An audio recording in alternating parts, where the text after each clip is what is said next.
आज भी कांग्रेस ये चाहती है कि मायावती जी बसपा, क्योंकि उत्तर भारत में उनका पास में एक बड़ा वोट बैंक है, वो आएँ। तो ऐसा नहीं है, बहन जी की भी 40 साल की अपनी राजनीति है, वो भी फूंक फूंक के कदम रख रही है बस, और उनको पार्टी भी बचानी है, समाज भी बचाना है और पार्टी का भविष्य भी बचाना है। बसपा की जब सरकार हुआ करती थी तो सारा सिस्टम दलितों के हाथ में होता था, ऊपर से लेकर नीचे तक। जो पार्टी ये नारा देती है लड़की हूँ लड़ सकती हूँ, और वो उसके ऑफिस के सामने उसका जो सचिव निजी सचिव है प्रियंका गांधी का, वो इस प्रकार की एक लड़की और उसकी पार्टी के नेता और उनके पिताजी के साथ में हाथापाई होती है, और उसके बाद में पार्टी उल्टा अर्चना गौतम पर ही कार्रवाई करती है। ये दुखद है, नहीं होना चाहिए था, ये हुआ है, गलत हुआ है। 5 राज्यों का जो चुनाव है, अगर इसमें बसपा कुछ बेहतर नहीं कर पाई, और उम्मीद है नहीं कि बेहतर करेगी, लेकिन चलो फिर भी मान लेते हैं, चमत्कार भी होते हैं इस दुनिया में। अगर चमत्कार हो गया और बसपा ने कुछ बेहतर कर दिया, और अगर छत्तीसगढ़, राजस्थान, मध्य प्रदेश और अन्य 2 राज्यों में बसपा की ठीक ठाक पोजीशन रही, उसके हिसाब से फिर अगर बार्गेनिंग कांग्रेस के साथ, इंडिया गठबंधन के साथ करके इंडिया गठबंधन में बहन जी शामिल हो जाती है, बसपा शामिल हो जाती है, तो शायद बसपा का वोटर जो बसपा के साथ लगा रहे। और अगर इंडिया गठबंधन में बसपा शामिल नहीं होती है किसी कारणवश, तो बसपा जो है वो बसपा का जो वोटर, जिसको कहते हैं कोर वोटर कहते हैं, वो भी बसपा को वोट नहीं करेगा। आप समझ लीजिए, क्योंकि अभी जो बात इंडिया गठबंधन ये करे, लालू यादव जी ने जो कहा, जब उनसे पूछा गया कि मायावती को शामिल करेंगे, तो लालू यादव जी ने कहा कि पहले वो कांग्रेस बीजेपी से तो अपना रिश्ता तोड़ दें। तो ये बात जो विपक्ष कह रहा है, ये बात पर फिर मोहर लग जाएगी कि आप अगर अकेले चुनाव लड़ रही है, तो अकेले चुनाव लड़ करके वो किसको फ़ायदा पहुँचाना चाह रही है, ये सारी चीज़ें जो फिर वो तय हो जाएंगी। फिर कहीं ना कहीं वो बात लालू यादव जी की भी पक्की हो जाएगी, बहन जी भी CDI के डर से अकेले चुनाव लड़ रही हैं, और अब वो जो भी 2-4-5% वोट पूरे देश में नुकसान होगा वो इंडिया गठबंधन का होगा। इंडिया गठबंधन संपर्क भी तो नहीं कर रहा ना मायावती से, देखिए। नहीं, प्रियंका गांधी जी मिलकर के आई हैं, और शायद आपको मालूम नहीं है, मैं अंदर रहा हूँ, मुझे पता है कि बहन जी की और सोनिया गांधी जी की बहुत अच्छी दोस्ती है आपस में, उनकी बातें होती हैं। तो ऐसा तो नहीं है। जब आपको एक संस्मरण याद होगा कि जब सपा और बसपा का, ऐसा क्यों कह रहे हैं? लालू यादव क्यों कह रहे हैं, क्यों नहीं कह रहे हैं, लालू यादव उस इंडिया गठबंधन का एक छोटा सा पार्ट है, गठबंधन नहीं है। आज भी कांग्रेस ये चाहती है कि मायावती जी बसपा, क्योंकि उत्तर भारत में उनका पास में एक बड़ा वोट बैंक है, वो आएँ। और ये कोई बड़ी बात नहीं है कि चुनाव 5 राज्यों के चुनाव के बाद में और 2024 के चुनाव से, आम चुनाव के चुनाव से आचार संहिता लगने से पहले, ये विचारणीय प्रश्न है। जो बसपा का कोर वोटर है, और जो मान्यवर साहब काशीराम ने बड़ी मेहनत से OBC तैयार किया था, OBC भी बीजेपी में चला गया, मुसलमान अखिलेश के साथ चला गया, अकेले चमार के बूते राजनीति होगी नहीं, और वो भी अब गठबंधन या कांग्रेस का सहारा देख रहा है। अगर बहन जी ने इंडिया गठबंधन से उसके साथ वो नहीं गई, अकेले चुनाव लड़ी, तो मैं दावे के साथ कह रहा हूँ कि लोग इंडिया गठबंधन में चले जाएंगे और कांग्रेस को वोट देंगे। बगैर शर्त बसपा चली जाए गठबंधन में? मैं तो नहीं कह रहा, मैंने तो ये कहा ही नहीं कि बिना शर्त चला जाए। मैं कह रहा हूँ कि बैठ करके टेबल पर बात की जाए, कॉमन एजेंडा बनाएं। जब कॉमन एजेंडा बनेगा, एजेंडा सेट होगा, तो फिर ऐसा तो नहीं है कि अभी तो बात ही नहीं हुई। क्या कांग्रेस ने ये कहा, क्या इंडिया गठबंधन की तरफ से कहा कि हम कुछ नहीं देंगे? अरे आप पहले 50-60 सीटों पर खबर ये आती है ना, कहीं कहीं सुनने को मिलता, देखिए ऑफिशियल बयान तो नहीं है, लेकिन लोग कहते हैं ऐसा कि बसपा चाहती है कि मध्य प्रदेश, राजस्थान और छत्तीसगढ़ में भी कांग्रेस के साथ समझौता हो। वहाँ कांग्रेस समझौता करना नहीं चाहती, यूपी में करना चाहती है बसपा। देखिए, आप समझिए, अगर कांग्रेस यूपी के अंदर 20 सीट चाहती है, तो कांग्रेस को बड़ा दिल दिखाना चाहिए। उसको पंजाब में, छत्तीसगढ़ में, मध्य प्रदेश में, उत्तराखंड में बसपा के लिए, और हरियाणा में 1 सीट अम्बाला कैंट जो है, जहाँ से बसपा जीती है, वो सीटें बसपा के लिए छोड़नी चाहिए। ये सच्चाई है।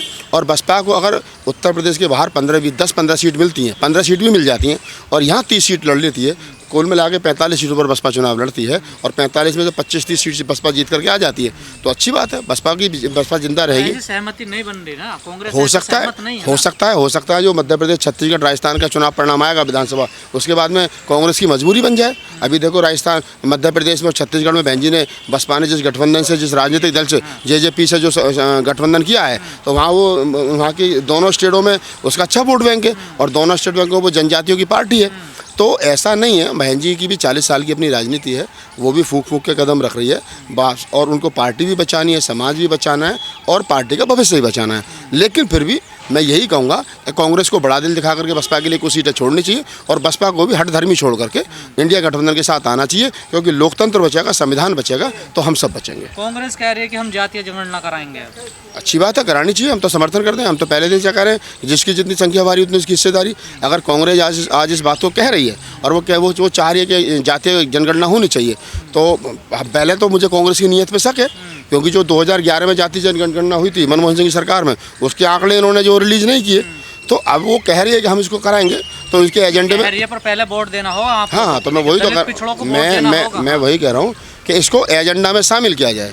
जो 2024 का मैनिफेस्टो इंडिया गठबंधन का आए या कांग्रेस का आए, उसमें वो होना चाहिए कि हमारी अगर सरकार बनती है तो हम जातिगत जनगणना कराएंगे और जिसकी जितनी हिस्से संख्या हमारी उतनी उसकी हिस्सेदारी के आधार पर लोगों को हिस्सेदारी देंगे। पर सवाल तो अभी से खड़े होने लगे हैं कि कांग्रेस अपनी पार्टी में तो हिस्सेदारी नहीं दे रही है पिछड़ों को, दलितों की। चार मुख्यमंत्री हैं, 4 मुख्यमंत्री में से 3 पिछड़े हैं। और बताओ कितने चाहिए आपको? पार्टी कमेटी में जो पार्टी कार्यकारिणी मुझे पता नहीं कितने पूछ रहे हैं कितने। मैं बता रहा हूँ, देखिए अभी भी जो राजीव और इंदिरा के समय के लोग हैं, जो सोनिया गांधी के मनमोहन सिंह के समय के लोग हैं, वो पार्टी पर कहीं ना कहीं हावी है। मनुवादी सोच के लोग उधर भी हैं। मैं कांग्रेस को बहुत अच्छी पार्टी नहीं मानता, लेकिन मैं ये कहता हूँ कि मेरे सामने अगर 3 दुश्मन खड़े हों, एक 100 जूते मारेगा, एक 50 मारेगा और एक 10 मारेगा, और पिटना जरूरी है, तो मैं कहूँगा भैया 10 जूते वाले से पिट लेता हूँ। तो कांग्रेस हो गई, बीजेपी हो गई, ये क्या नाम है, आम आदमी पार्टी हो गई और अन्य राजनीतिक दल हो गए, इनमें सिर्फ इतना ही फ़र्क है कि कांग्रेस शायद हो सकता है 100 जूते मारे और बीजेपी है जो 100 मतलब ये 10 जूते मारे और बीजेपी 100 जूते मार रही है। तो मेरे 90 जूतों का मेरे सर पर फ़र्क आराम लग रहा है, तो मैं सोच रहा हूँ कि कांग्रेस से पिट लूँ। आपके समाज की बेटी है अर्चना गौतम, आप उनसे मिले हुए, आपने इंटरव्यू भी लिया है, उनको अभी पार्टी से निकाला गया कांग्रेस से। दुखद है, नहीं होना चाहिए था। मैंने तो अर्चना गौतम बिग बॉस फैम रही हैं, बॉडी स्टार हैं, फिल्म स्टार हैं, उनका इंटरव्यू किया मैंने, तो उनसे फिर अकेले में मैंने उनसे ऑफ कैमरा ही बात की थी। तो ये दुखद है, नहीं होना चाहिए। जो पार्टी नारा देती है लड़की हूँ लड़ सकती हूँ, और वो उसके ऑफिस के सामने उसका जो सचिव निजी सचिव है प्रियंका गांधी का, वो इस प्रकार की एक लड़की और उसकी पार्टी के नेता और उनके पिताजी के साथ में हाथापाई होती है और उसके बाद में पार्टी उल्टा अर्चना गौतम पर ही कार्रवाई करती है। ये दुखद है, नहीं होना चाहिए था, ये हुआ है, गलत हुआ है। देखिए दूसरी पार्टी में कितना सम्मान है ये सबको पता है।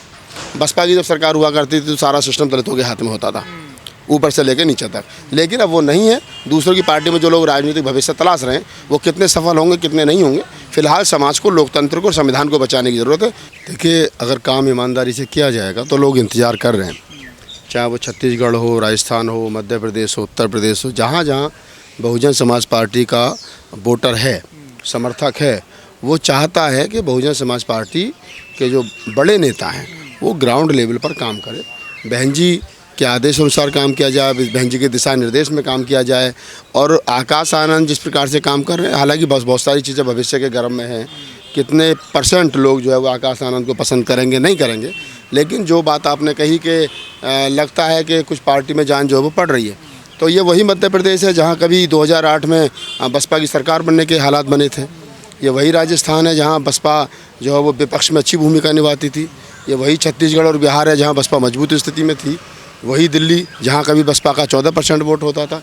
यूपी में 4 बार CM रहे, पंजाब में 3 सांसद जीत करके आए, जम्मू एंड कश्मीर में बसपा की बड़ी अच्छी स्थिति थी। तो उत्तर भारत में हिंदी भाषी पट्टी पर बहुजन समाज पार्टी हमेशा से बड़ा राजनीतिक दल रहा है। महाराष्ट्र में बड़ा अच्छा काम रहा है, लेकिन क्या कारण रहे हैं, क्या स्थिति रही है कि बसपा आज हाशिए पर है और उसका वोटर जो है, बसपा का जो वोटर है वो कहीं ना कहीं मुसलमान की वाली भूमिका में आ गया है। वो कह रहा है कि जो बीजेपी को हराएगा हम उसको वोट देंगे, जबकि आज से पहले बसपा का वोटर कहता था हारे चाहे जीते वोट बसपा को देंगे।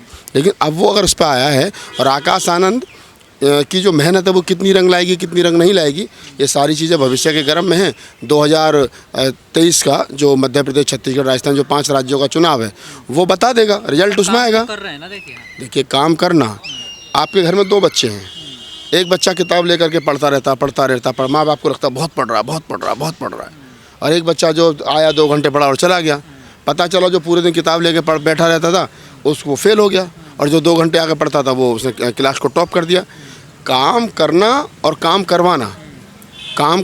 करवाना दोनों में फ़र्क है। आकाश आनंद खुद कितना काम कर रहे हैं, लोग उनको कितना लाइक कर रहे हैं, दिल से कितना प्यार कर रहे हैं, तो इसका रिजल्ट तो जब सामने आएगा, मध्य प्रदेश, छत्तीसगढ़ और राजस्थान का जब चुनावी रिजल्ट सामने आएगा, जब पता चलेगा कि आकाश आनंद को कितना लोगों ने पसंद किया, आकाश आनंद के नेतृत्व को लोग स्वीकार कर रहे हैं नहीं कर रहे हैं। और हम तो कह रहे हैं कि आकाश आनंद को राजस्थान या मध्य प्रदेश या छत्तीसगढ़ की कोई एक बढ़िया सी सीट देख करके मेरा ये मानना है कि उनको विधानसभा चुनाव लड़वाए पार्टी, और आकाश आनंद को विधानसभा चुनाव लड़ना चाहिए, ताकि लोगों को ये लगे कि आकाश आनंद जो है वो नेता बनने की प्रक्रिया में है। अभी तो उनको एक एज ए एडवर्टाइजर, एक प्रचारक के रूप में बसपा जो घुमा रही है, तो अब कितने लोग जुड़ पाएंगे। लेकिन अगर वास्तव में बसपा उनको नेता बनाना चाहती है तो हमारी तो राय है, मैं तो पहले दिन से कह रहा हूँ कि आकाश आनंद को चाहिए कि वो चुनाव लड़ें और लोगों के बीच में घर घर जाएँ, वोट मांगें, अपने लिए भी वोट मांगें और पार्टी के लिए वोट मांगें, तो हो सकता है कुछ बेहतर हो।